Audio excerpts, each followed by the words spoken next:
When you hear Thomas whistle, turn the page.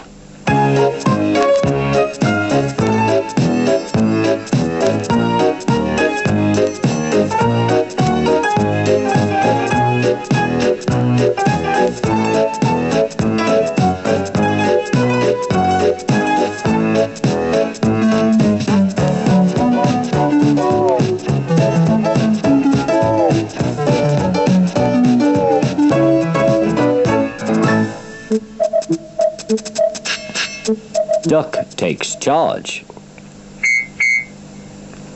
"Do you know what?" asked Percy. "What?" grunted Gordon. "Do you know what?" "Silly," said Gordon crossly. "Of course I don't know what, if you don't tell me what is." "The Fat Controller says that the work in the yard is too heavy for me," said Percy. "He's getting a bigger engine to help me."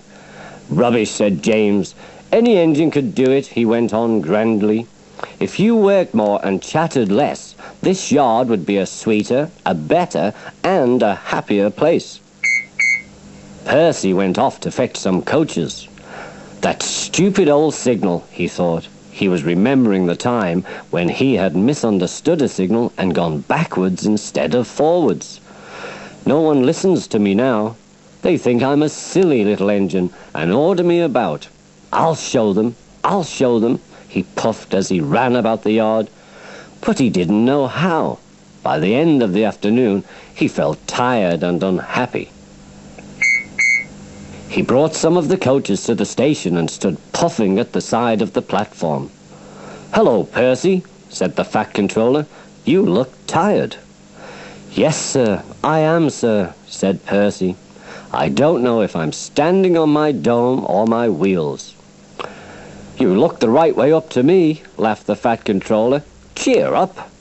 The new engine is bigger than you and can probably do the work alone. Would you like to help to build my new harbour? Thomas and Toby are helping." "Oh, yes, sir. Thank you, sir," said Percy happily. The new engine arrived next morning. "What's your name?" asked the Fat Controller kindly. "Montague, sir, but I'm usually called Duck," he replied.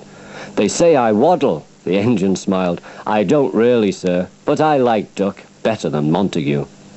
"Good," said the Fat Controller. "Duck it shall be. Here, Percy, show Duck round."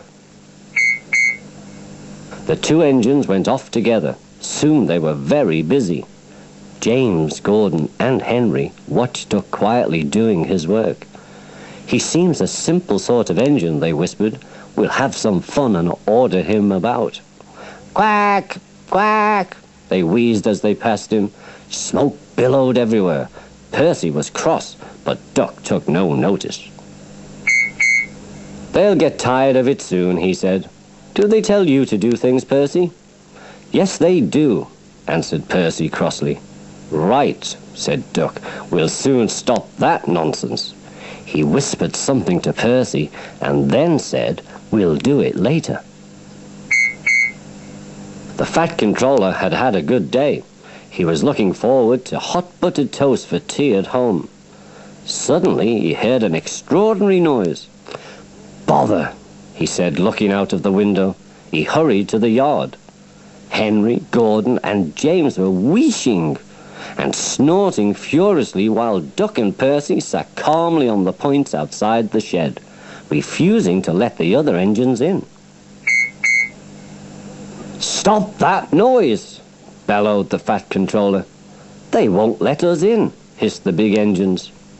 "Duck, explain this behavior," demanded the Fat Controller. "Beg pardon, sir, but I'm a Great Western engine. We do our work without fuss.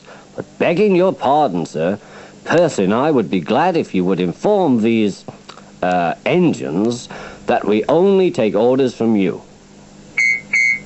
The big engines blew their whistles loudly. "Silence!" snapped the Fat Controller. "Percy and Duck," he said, "I am pleased with your work today, but not with your behavior tonight. You have caused a disturbance." Percy and Duck looked very worried. Gordon, Henry, and James sniggered. "As for you," thundered the Fat Controller, You've been worse. You made the disturbance. Duck is quite right. This is my railway, and I give the orders." Later, Percy went away, and Duck was left to manage alone. And he did so, easily.